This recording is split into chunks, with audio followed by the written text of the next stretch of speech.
FM. Yeah, Sydney, je suis arrivé. Qu'est-ce que la nation choisit les Ghana? Arrêtez le babadage, c'est moi le tu. Sydney back again, yeah. Nano Hiniba, what you saying now? Squad alongside Man and Morris, Babyface, what you saying now? 10 minutes to the top of the hour here on the Super Morning Show on Joy 99.7 FM. As soon as you hear the song, you know it's time for Corruption Watch.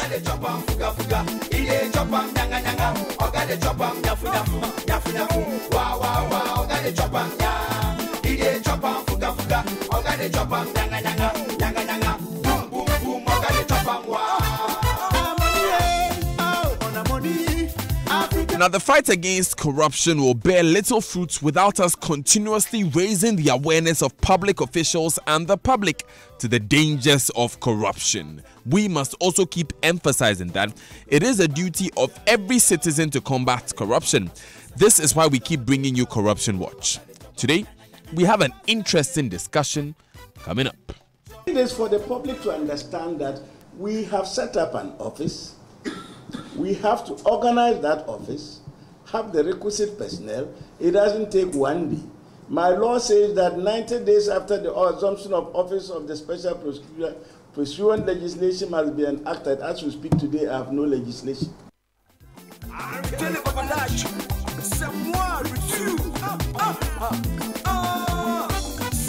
That was Martin Amidu, special prosecutor. Today we are examining why his office seems ineffective. Is it the case of someone deliberately working to jettison that office? Is government actually failing to equip the OSP? On the other hand, are we all in too much of a hurry that we've lost patience? That's the discussion we are having today on the Super Morning Show. We will be joined by Justice Emil Short and Edem Senanu. Justice Emil Short, of course, being former Shraj boss, and Edem Senanu, co-chair of the Citizens Movement Against Corruption. But before we go into all those details today on the Super Morning Show, as part of the Presec at 80 Commemorative Week celebrations, Presec Old Boys Association and Joy 99.7 FM present the 2018 Torch and Bonfire Night celebrations, the Weekend Warmer edition with DJ Black, a torchlight and bonfire night with special Presec at 80 procession. Come experience live band music, fireworks display, fundraising outreach for projects in the school, induction of graduating seniors into the Odadie fraternity. The date is Friday, 12th October 2018. Venue is Presec Legon. Time is 6 a.m. sharp. MCs Odadie's Lexus Bill, George Adu Jr. and Gary L. Smith, all of Joy FM. There'll be lots of drinks and food to eat. It will be fun. And the DJ, of course, is DJ Black, your favorite DJ's favorite DJ. For inquiries, kindly call 0242 705 983. Oh, come along and join us. Happy, studious are we. Now, just add energy and ideas become something great. That is why Total Petroleum has launched the second edition. That's why Total Petroleum has launched the second edition of the Start Upper of the Year Challenge. Are you a young entrepreneur? Do you have a project that could change things in Ghana? Don't wait any longer. Submit your project at startupper.total.com and stand to win financial support, professional coaching and publicity for your project. A local jury will select 3 winners and a top female entrepreneur. To learn more, come visit us at startupper.total.com. Terms and conditions on startupper.total.com. Now, Live to Lead is a leader development experience designed to equip you with perspectives and practical tools you need to steer your organization or business forward. Learn when and how to make a leadership shift from world-class leadership experts and return to your office ready to implement your new action plan with renewed passion and commitment. These experts are John C. Maxwell, Daniel Pink, and Tyler Perry. This event will be simulcast in Ghana at the College of Physicians and Surgeons, Ridge, Accra, on Friday, 12th October 2018 at 12:30 p.m. VIP participants will also get the opportunity to learn from Ghana's celebrated playwright and CEO of Roverman Productions, Anklebo White, at a pre-event dinner and talk on Thursday, 11th October 2018 at the Alisa Hotel. Tickets go for 500 cedis VIP, 200 cedis regular, 100 cedis for students. For tickets, call 055 051 5391 or 054 070 8433 or 0277 669 178.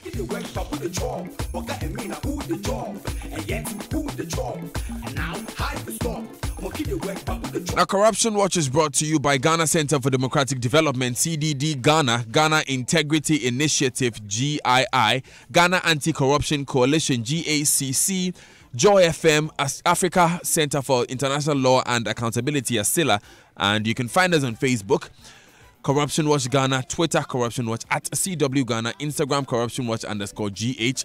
The website is stopcorruptionghana.org. Hotline is 055 453 6586. You can also WhatsApp us on 055 453 6295. The hashtag is WanaMoney, hashtag Ghana Bre. And Corruption Watch is sponsored by Strengthening Action Against Corruption Stack. Today, we'll feature 2 of our 6 segments, and those segments are Anti-Corruption School and From the Streets. Now, on Anti-Corruption School, we bring you resource persons to share their knowledge of anti-corruption cases or issues we feature on Corruption Watch in order to deepen our understanding of the issues. And like we said earlier, we are examining why the special prosecutor seems ineffective. Is it a case of someone deliberately working to jettison that office? Is government actually failing to equip the OSP? On the other hand, are we all in too much of a hurry that we lost patience? We will attempt to elicit answers to all these questions once our discussion gets underway in a moment. To help us discuss this very important subject are 2 astute experts. Justice Emil Francis Short, a former commissioner of SHRAJ on human rights, a former commissioner of the Commission on Human Rights and Administrative Justice, SHRAJ, and Mr. Edem Senanu of the Citizens Movement Against Corruption. Mr. Senanu has joined us in studio. Good morning. Good morning, sir. How are you doing? I'm doing very well. We bless God. Now, on From the Streets, we bring you reactions from the public. What it means is that this morning we will give you the opportunity to join us through phone calls on the show. Also, as always, we will share your contributions coming through our various platforms with our listeners. I'm speaking of WhatsApp, Twitter, and on Facebook. I said earlier that the fight against corruption is a collective calling to which we must all respond. However, there is one special person that everyone in Ghana looks up to and expects to lead the fight against corruption. Indeed, he has the legal mandate to do so. I'm speaking of Martin Amidu, the special prosecutor. What we heard him say recently was disheartening. He complained that he's virtually toothless because he does not have the tools he needs to function. Here's what Mr. Amidu actually said. It is for the public to understand that we have set up an office. We have to organize that office, have the requisite personnel. It doesn't take one day. My law says that 90 days after the assumption of office of the special prosecutor, pursuant legislation must be enacted. As we speak today, I have no legislation. So I use my common sense. The law says I can coordinate with other organizations. So I coordinate with the Auditor General. I coordinate with Yoko. I coordinate with other anti-corruption bodies so as to find a way by which we can begin to work towards the ultimate end. I have warned that if most of these things were not done by the middle of this year, then this office may not be able to be seen to be doing its mandate by middle next year. Because by middle next year, you are in election year. If I arrest somebody, you will turn up and look at it. Which party does he hold the insurance card from? Right? Because criminals now have taken political party cards. Martin Amidu, special prosecutor there, speaking of the reality of the challenges that he faces in office. Now, for us to get a better context of what we are doing, Edwin Appiah has joined us in the studio. He's going to give us the background to this issue. Good morning, Edwin. Good morning, Daniel. Interesting submission there by Mr. Abel. Yeah, I like the part he says, my law says, he personalized it. My law says. I mean, everybody should have his own law, I wonder what my law will be called. Mine will be, I want my law to be the Deposit Taking Act. I want the Bank of Ghana Act to be my law. Yes, the Bank of Ghana and what's it? The specialized deposit taking institutions act. I also like the Parliament one too. My Parliament Act. Parliament, you go and say you say anything. I mean, Charlie, the Bank of Ghana will bring you the money, and the liquidity support will be in your pocket. You always be liquid. Yeah, Charlie, we should get the law. Charlie, personal one. What law do you think? I was going to open 4 lines. Edwin, give us the details of this background. Okay. Let's start with 2 things we've agreed. We've all agreed that the inability of government to check corruption within their ranks serves as an encouragement for many people outside the political circles to become corrupt. In addition, we've agreed that we needed to make the Attorney General independent from the executive. However, the challenge is that the constitutional provision says that there shall be an Attorney General who is a Minister of State. That is in Article 88, Clause 1. So we have a situation where there shall be an Attorney General who shall be a Minister of State and a principal legal advisor to the government. This is where the 2016 election campaign promised by the candidate Nana Addo Dankwa Akufo-Addo comes into play.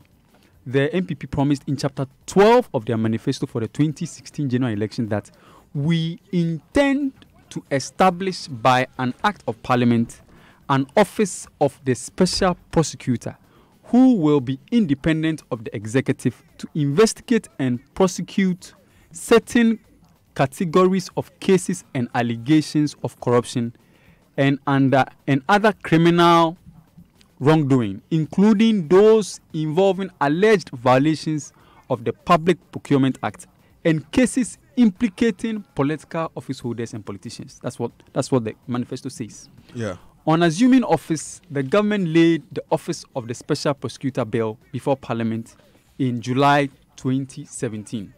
After some, back and forth, Parliament passed that act by the close of the year.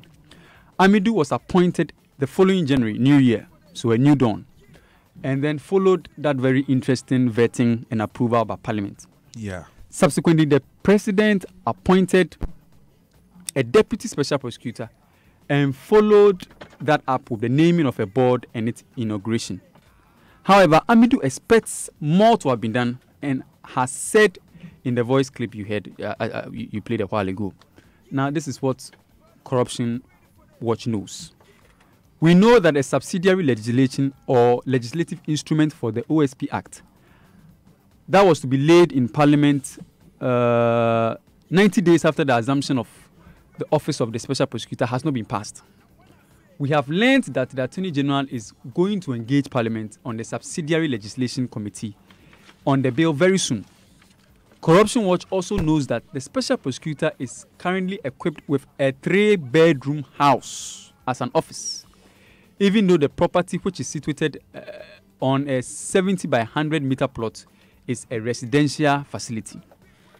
Corruption Watch has also gathered that the Office of Special Prosecutor will need at least 50 to 100 core staff for its operation. It means that the current office facility is very inadequate for housing the entire staff.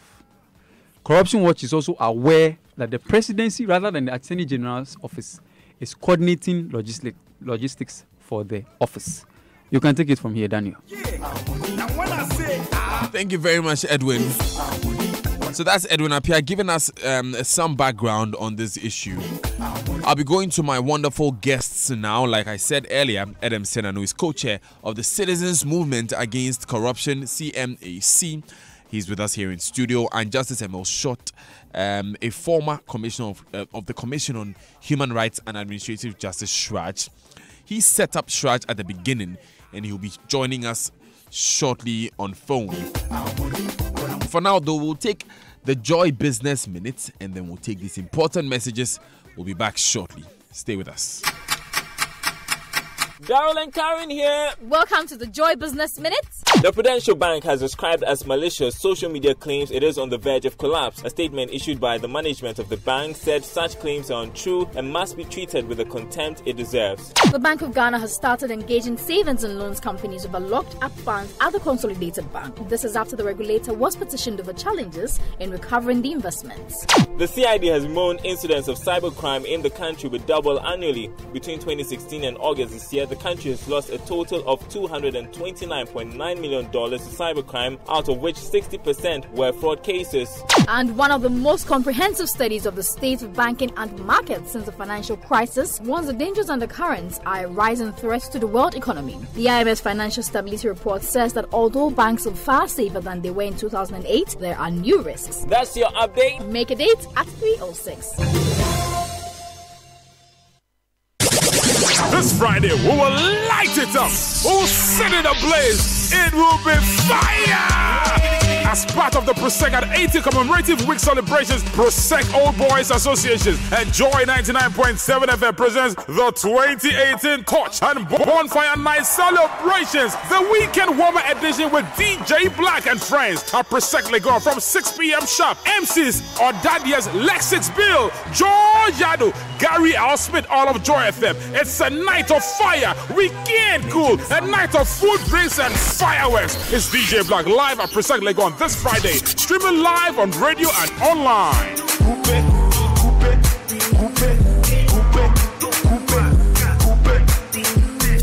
Get ready. Airtel Tigo spoiled them big time. Sir.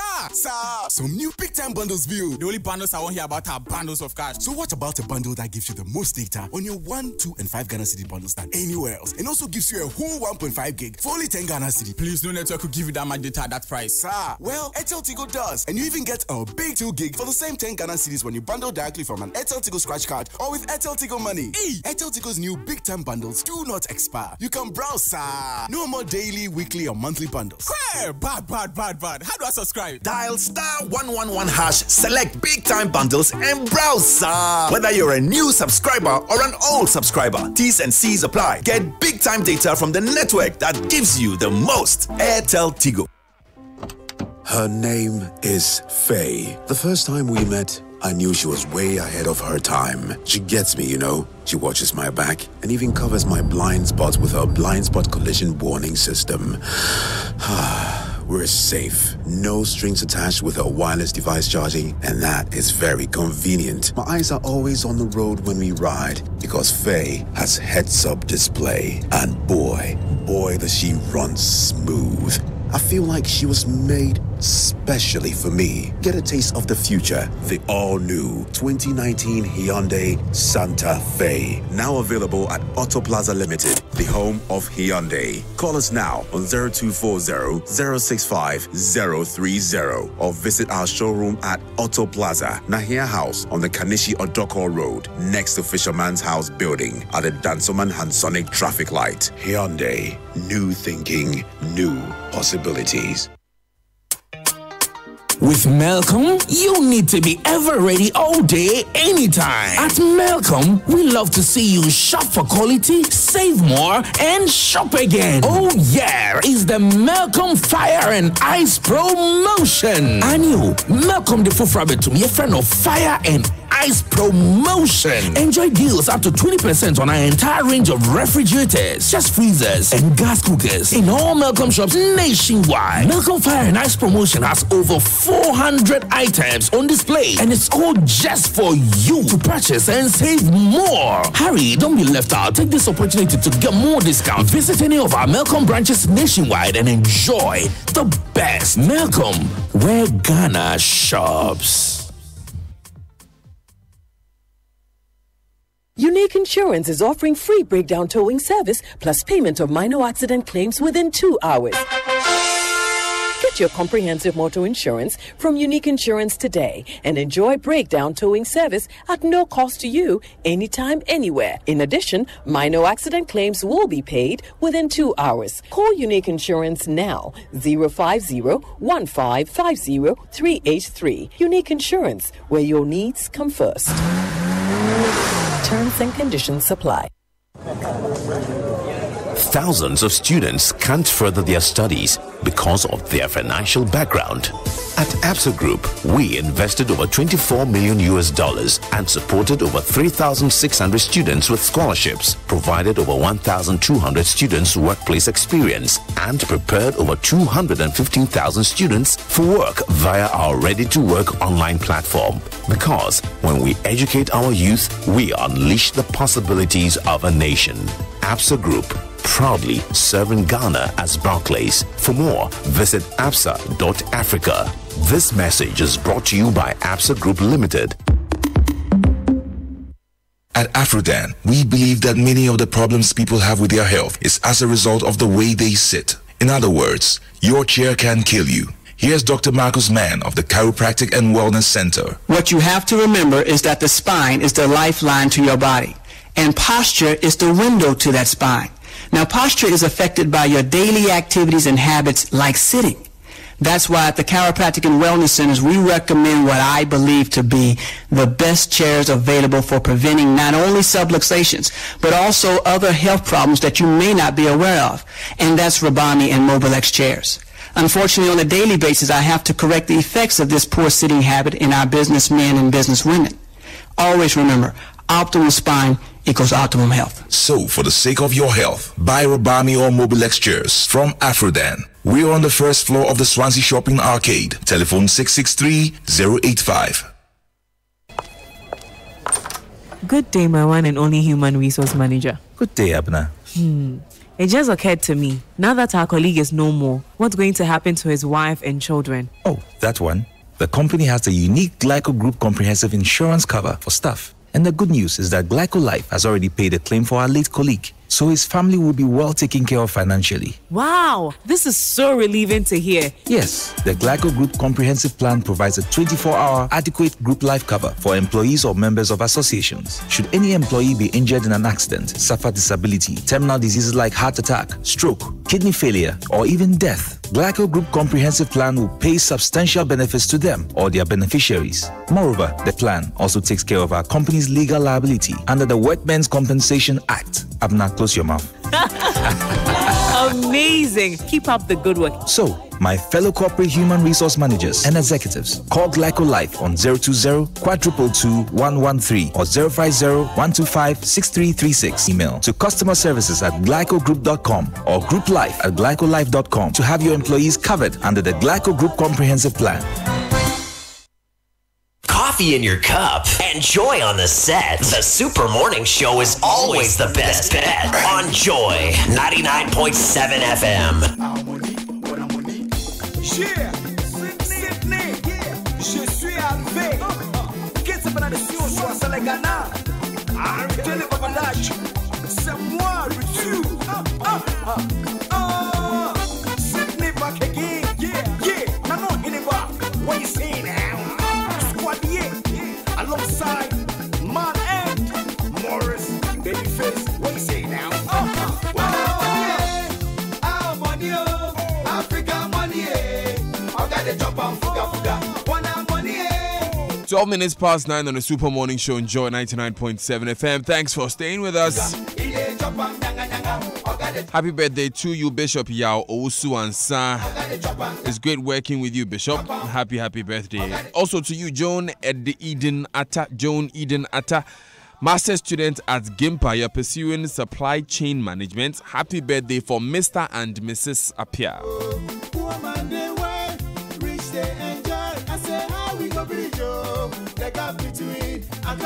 Also to you, Reverend Jonathan Marte, former Deputy Registrar at the Pharmacy Council.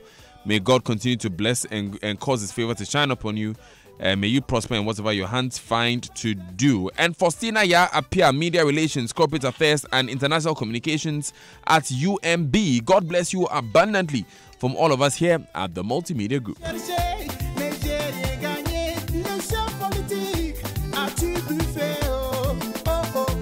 Bishop Yao Osu Ansa's birthday is a belated happy birthday. So belated happy birthday to you, Bishop Yao Osu Ansa.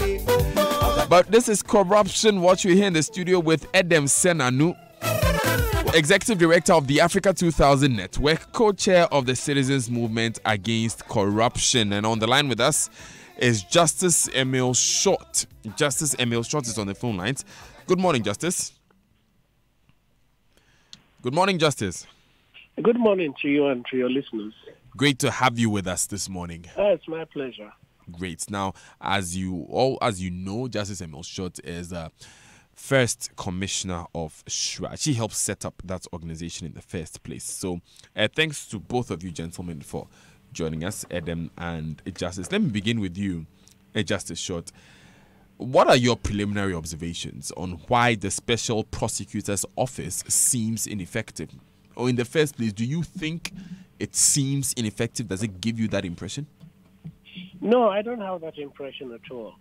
I think it's important for everybody to understand that setting up an office from scratch is quite a complex process. First of all, you have to have appropriate accommodation. In our case, for example, at SHRAJ, when I took up office, I petitioned the Chief of Staff to give us the old Parliament House where the CDRs were. And that had 3 floors, so there was sufficient office accommodation for us. Now, the Special Prosecutor has to have an office in a central location, which is accessible. And so that might be a challenge which they are going through. I understand he has temporary accommodation, which is not big enough.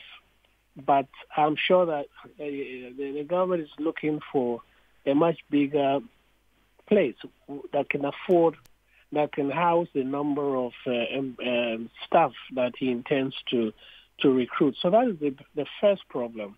The second problem, of course, establishing a new institution is determining the number of employees that you're going to recruit. If you look at the Act, there are several divisions.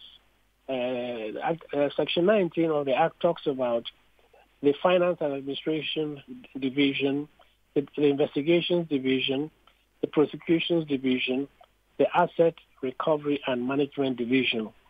Now, all these divisions have to have officers at different levels, the director, the head, and then, subordinate officers.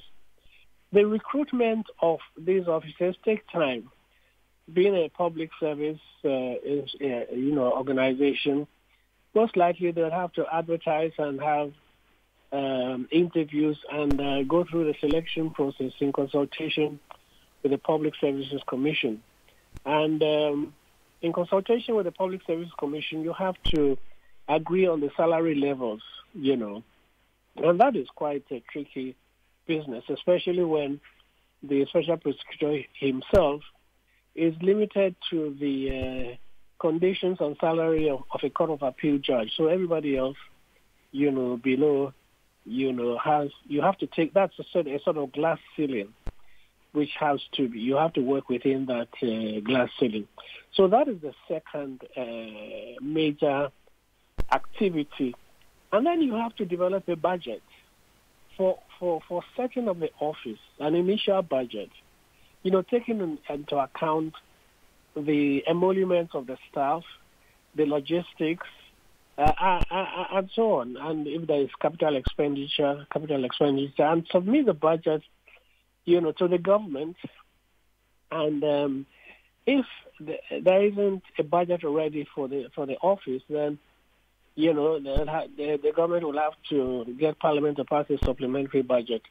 So that's another hurdle, getting the necessary budget for the office, and that also is determined by the number of people you have to recruit for a start. You can't do it all at once, and so I think it's important to understand that it's quite a complex process. It's not as if you appoint the Special Prosecutor into an existing office. Okay. Yeah, but he has to start from scratch and build up the office, So even though there were, heightened expectations about, the appointment of the Special Prosecutor, I think it's important to understand that establishing a functioning office, in the public service take some time. In your view, Justice, do you think these expectations were realistic? Realistic in what sense? I mean, I think it's for the public to understand that establishing a new organization and institution, involves these processes and procedures, establishing the various divisions, recruiting the staff for the various divisions at all levels, getting appropriate office accommodation space, getting logistics and the budget for the office. I think that the idea of the special prosecutor is it's a good one, and it's a challenge for the government to be able to come up with the necessary resources, and as well as finding the appropriate office space for the special prosecutor. But it's a process, So Ghanaians were asking, which is the question I was asking, that were Ghanaians expecting too much when people expected that by now prosecutions would have started and persons may even be on their way to jail? Yeah, I think that Ghanaians were probably expecting too much because they didn't take into account what it takes to establish an office from scratch, and so there was heightened expectation about what we are going to see. And of course, even when the office is established, you have to do proper investigations before you mount a prosecution. You don't want the office of the special prosecutor to, initiate a prosecution and then it fails, it's going to be very demoralizing. So even though he may be, even though he may be looking at some cases, he would have to have, investigators in place and other appropriate staff, whether it's accountants who would be looking at certain accounting issues involved in any particular case. So, I think Ghanaians' expectations were high, but I think it's important for the public to know the process that one has to go through to establish a new institution from scratch. We are very curious about that process, and we'll come back to you to get a bit more on what exactly the OSP needs right now to at least begin basic functions as stipulated by the law. But let me come back to the studio and ask Mr. Edem Senan what your assessment is, Edem, of the issues and the effect on the fight against corruption in the country. Thank you. I think that, first of all, ideally, communicating the nitty-gritty of the processes that were to be the follow-up on the appointment of Mr. Martin Amidu could have been done much better. And especially taking into consideration the fact that the law requires that the Minister of Justice was responsible for laying the sub-legislation within 90 days. And these are things that they themselves signed up to in terms of the memorandum attached to this bill before it was passed, etc. So that would suggest that the ministry was clear in its mind that it was going to work to ensure that within 3 months, and mind you, this appointment was done in January 2018, we suggested that by the end of April 2018, the ministry itself expected that it would have laid a sub-legislation, on which basis, once it was passed, that would take some time, the 21 days of laying and the consideration, etc. By now, we are now in October, which is about 6 months past that 90-day period. One would definitely have expected that the power, the clothing the special prosecutor with the power to act would have happened. So there is still that gap, which means that somebody should be speaking to this. If we missed the milestone of April 2018 to lay the sub-legislation and get Parliament to work on it, somebody should be communicating. Somebody should be explaining, is it that we didn't have a task force in place, a committee, multi-sectoral one that had all the expertise to fast-track this process? Because as you're aware, it is not Martin who is going to push the ministry. it will be a very difficult situation for him to go and demand that why aren't we having enough meetings? Why aren't we speeding up this process? He can't do that. So there ought to have been, and it looks like we're also focused on getting the bill passed, that the sub-legislation and what would get the implementation didn't done. get as much attention. No, it didn't get as much attention. And that's why we find ourselves where we are. It is still key that somebody ought to be communicating what are the milestones. As we sit here, Parliament has not listed this sub-legislation at all. They're coming back end of October. If we don't get this presented and laid, immediately they get back. Mind you, we have the 21 days, etc. It means we are into next year already. And so there's a necessity at this point that citizens and civil society, media must work together to ensure that this thing gets. The first milestone would be ensuring that the ministry moves this, because we hear it is done. And we have been asking to see a copy. The group of us, NGOs and anti-corruption agencies, key on supporting the SP. And we visited him on Monday, did a physical inspection of the place and had a chat with him about the issues. And we are clear in our mind that really he can't make any traction without us moving this from the Ministry of Justice to Parliament. Parliament ought to prioritize it on the list of things to consider, and then we can move the process forward. From what you saw in your visit to him on Monday, do you think that this is an office and an organization that can effectively carry out its mandate? No, not in the present state. I mean, the 3-bedroom is now 3 offices. Those 3 offices, the special prosecutor has 1, the deputy special prosecutor has 1, and then the secretary has 1. Then they have some open spaces. The boys' quarters has been re-engineered, and they have the 3 investigators that have been seconded to them there. They don't have computers at the moment. I hear they were offered something from China, but when you're dealing with intelligence, you have to be very careful. So they are not in a state. And by the way, as he explained, one case can involve 2 to 3 investigators. Just making sure you get traction on one case. So having 3 investigators doesn't mean anything. They have over 20 petitions already sitting there. Really, it's not working. What he did mention was that he had, and it's interesting that Justice Milshaw said he had to do a similar thing looking at the old Parliament building, that he went and identified the old MOPA building, Ministry of Parliamentary Affairs, which is around the Ghana, it's around GIJ, near the, okay. Yeah. We visited there also, just to have a sense, and AESL is supposed to give them feedback on that. The first 2 floors look terrible. 3rd floor, much better. It might take quite a bit of work. Interesting. Let me come to the phone lines again with these thoughts. Listening to Mr. Senanu Justice, has government shown sufficient commitment to making sure that this office is up and running?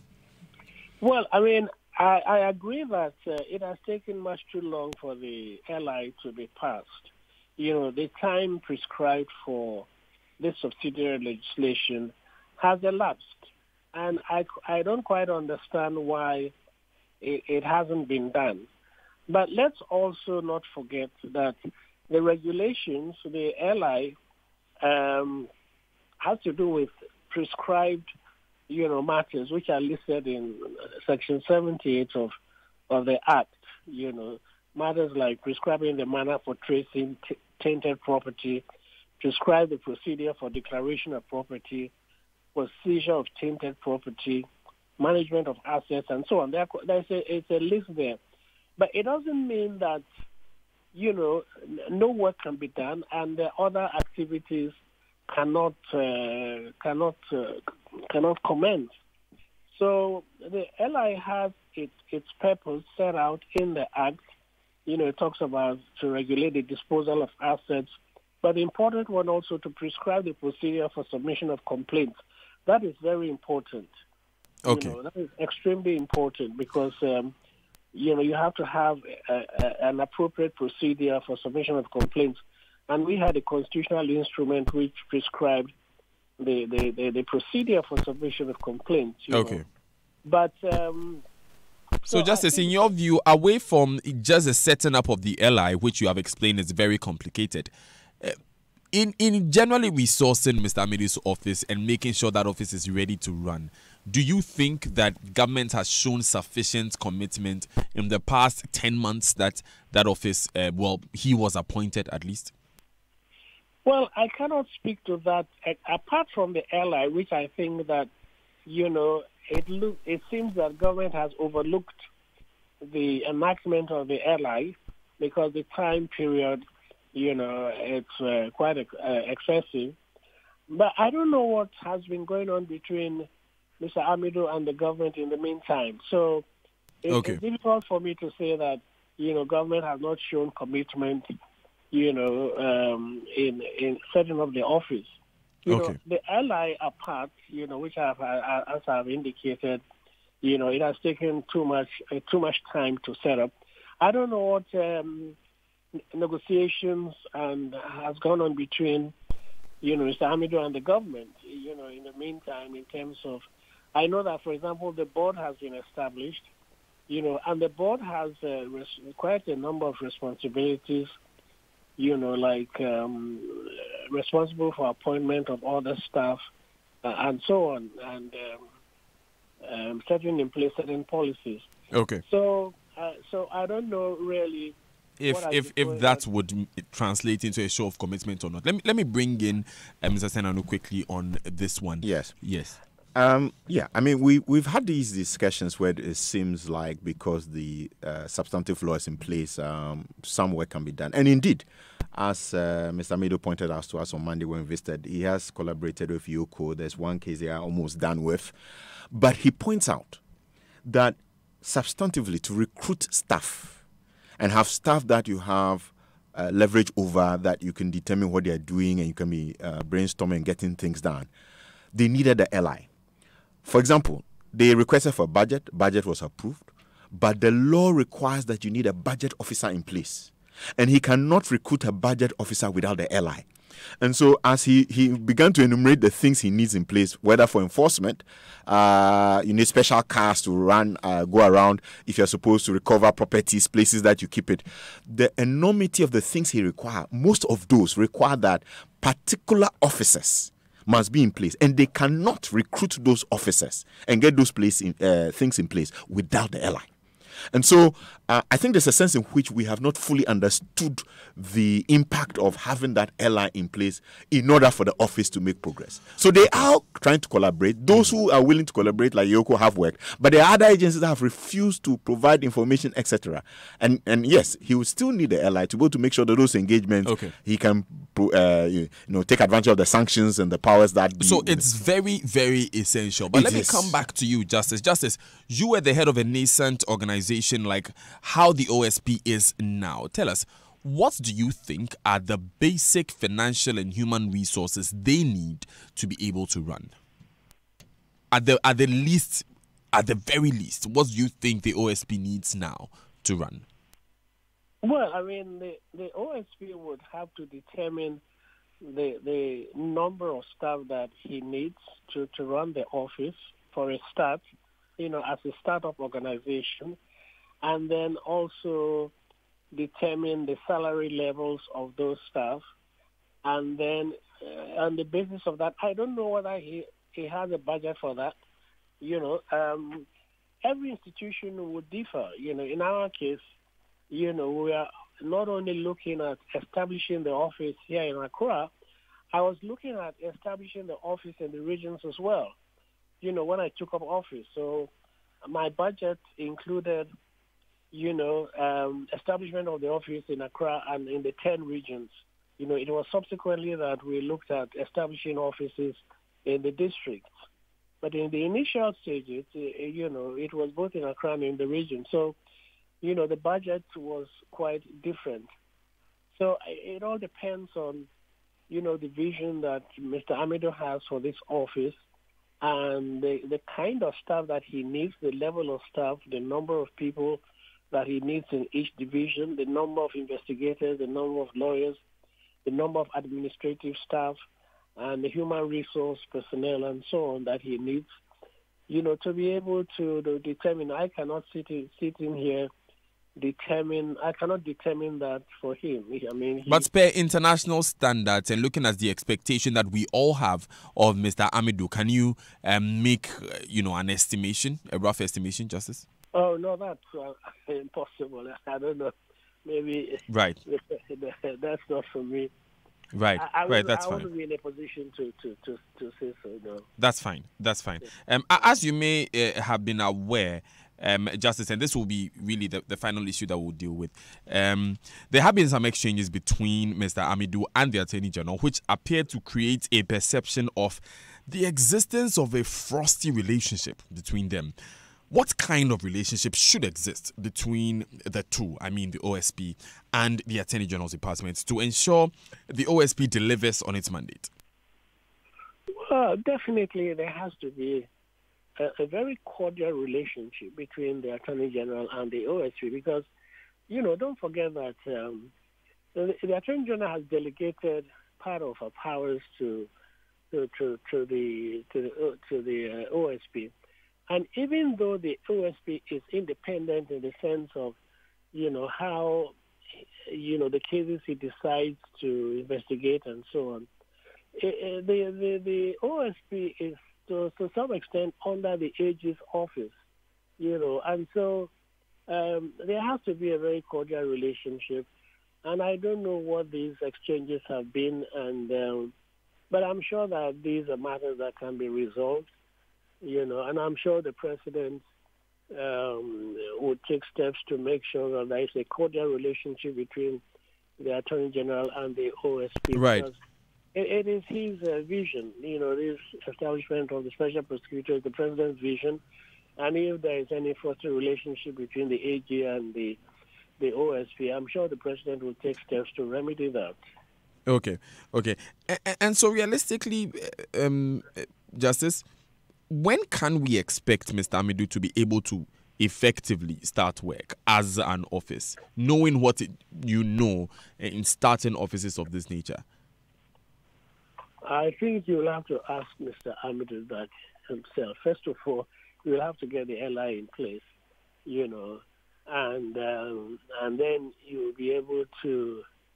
You'll have to know how much staff he has already, and before I'll be able to say whether in the next 3 or 4 months he'll be able to initiate a prosecution. I don't know what investigations he has done so far and the level of those investigations. So it's difficult for me to state, when he'll be in a position to start work effectively. Okay, thank you very much, Justice Emil Short, for joining us. You're welcome. Justice Emil Short is a former commissioner of the Commission of Human Rights and Administrative Justice, SHRAJ. I'm going to come back to you, Mr. Senanu, for a few more final points before we move on. You have visited Mr. Amidu. You have seen what is going on, and you have been observing the situation. Can you conjecture maybe a time that you feel Mr. Amidu can start work? Well, if we're able to get Parliament to list the sub-legislation as a priority when it comes back at the end of this month, you take the 21 days and the consideration, we are already into the early part of next year. So I would say that practically we are looking at the end of the first quarter of 2019 to see some action. That is assuming that the Minister of Justice manages to present the sub-legislation this month so that once they are coming in, it is listed, and that Parliament prioritizes and does the 21-day and does the consideration. Then we should be looking at the earliest around the end of the first quarter of next year. So what would be your call if you were to make a call to any of the persons with responsibility in this case? Number one, the Minister of Justice, that as a matter of urgency, we have heard from the Special Prosecutor that the work that has to be done on the LI is done. As a matter of urgency, would like a copy of that and would also want this to be presented to Parliament. Second call is to Parliament, that this ought to be listed and should be a priority right from when they come back. We don't want a situation where they have a list of other things they are doing, including under certificate of urgency, and this that matters to the people of Ghana is left lying somewhere. If these two organs of state act expeditiously, then we ought to be getting some traction, and we can monitor them. Okay. We can easily monitor. Has the Minister of Justice made the document as the draft available? Has it been presented to Parliament? Has Parliament listed it? Because they always list it and it's a public document. Okay. Has Parliament then made sure it's sitting for the 21 days? Right. Have they started considering it? If these two organs of state do what they ought to do and that they are mandated to do expeditiously, then we are sure that early next year, the office and the special prosecutor can begin to then take the actions of recruitment, getting the logistics, whether it's cells he needs, whether it's computers and the number of personnel he needs to make sure that they can go around and handle the cases he already has. Then we can see some traction. Thank you, Edem Senado. Now when I say Mr. Senanu is the co-chair of the Citizens Movement Against Corruption. He's the head of the Africa 2000 network. You also had Justice Emil Schultz. He was the commissioner of the Commission on Human Rights and Administrative Justice. Now, as we all know, we all in our own small way can help in the fight against corruption. Kindly reach us on the Corruption Watch hotline 055-453-6586 or on WhatsApp number 055-453-6295. Our website is stopcorruptionghana.org. Corruption Watch is brought to you by Ghana Center for Democratic Development, CDD Ghana, Ghana Integrity Initiative, GII, Ghana Anti-Corruption Coalition, GACC, Joy FM, and Africa Center for International Law and Accountability, ASILA. It's sponsored by Strengthening Action Against Corruption, STAC. We're going to take these important messages. There's more coming up after the break. Stay with us.